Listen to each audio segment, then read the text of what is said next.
Breaking news! Ferrari suffers disastrous double disqualification at the Chinese Grand Prix 2025. What looked like a solid 5th and 6th place for Charles Leclerc and Lewis Hamilton turned into a nightmare after the race. Meanwhile, McLaren celebrates an extraordinary 1-2 with Oscar Piastri and Lando Norris leading the way.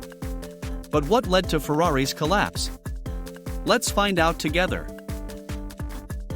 Let's start with Charles Leclerc's disqualification. FIA technical checks revealed that his SF Ventisync was 1 kilo under the minimum regulatory weight, a clear and indisputable violation. Some have speculated that replacing the damaged front wing before the weigh-in may have had an impact. But the reality is that rules are rules. If a car is underweight, it is automatically disqualified, with no excuses. Ferrari admitted the mistake, but the damage was already done. And then came Lewis's nightmare. His car failed another crucial test, excessive wear on the skid block, or plank, a problem that has even affected legends like Lewis Hamilton in the past. The FIA is clear on this point: if the plank is worn beyond the limit, it means that the car has turned too low, gaining an irregular advantage. Once again, there was no escape for Ferrari.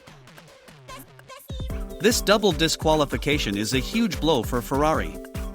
It leaves China with 0 points in an already disappointing weekend in terms of pure performance. But what is happening in Maranello? We will talk about it in a moment, but first, let's talk about the McLaren dominance. Oscar Piastri, the new title contender? While Ferrari crumbled, McLaren ran a perfect race. Piastri was ice cold under pressure, taking pole and converting it into a win without making any mistakes. Norris, despite being fast, lost his chance to win due to a difficult qualifying. But there is no doubt, McLaren seems to be the team to beat. Their ace in the hole? Tire management. Despite concerns about degradation, the cooler track temperatures favored McLaren. The medium and hard compounds held out longer than expected, allowing for a one-stop strategy instead of two. With cars struggling to overtake in the dirty air, track position was everything. And McLaren played its cards to perfection. But let's talk about the bigger problem: dirty air in Formula One.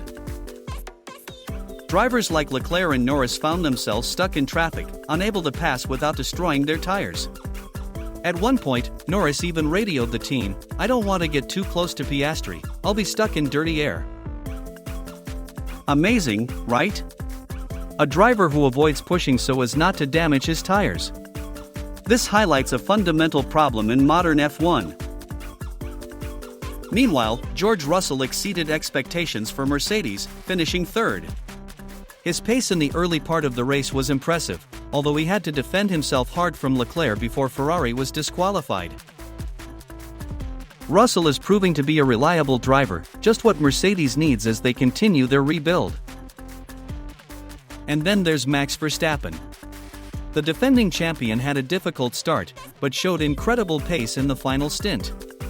The Red Bull or B21, despite being difficult to drive, came to life on low fuel.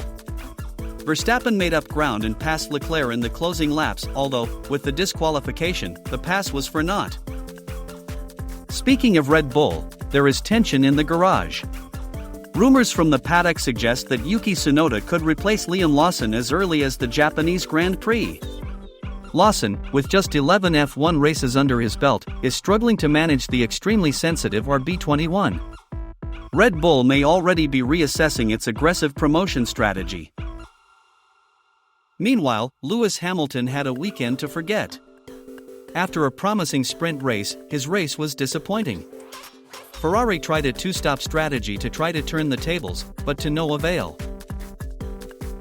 Hamilton later admitted to experimenting with a setup inspired by Leclerc's Bahrain test and immediately regretting it. His words? "Never again." So where does Ferrari go from here? Big questions remain. The SF25 has potential, but this weekend has exposed huge weaknesses in adaptability and setup management. There are also concerns about ride height, a factor that may have contributed to Lewis' disqualification. Ferrari needs answers, and fast. Bottom line?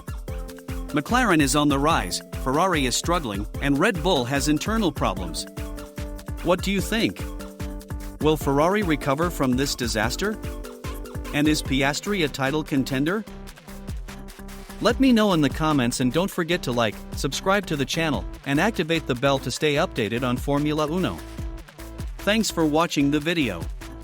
See you next time.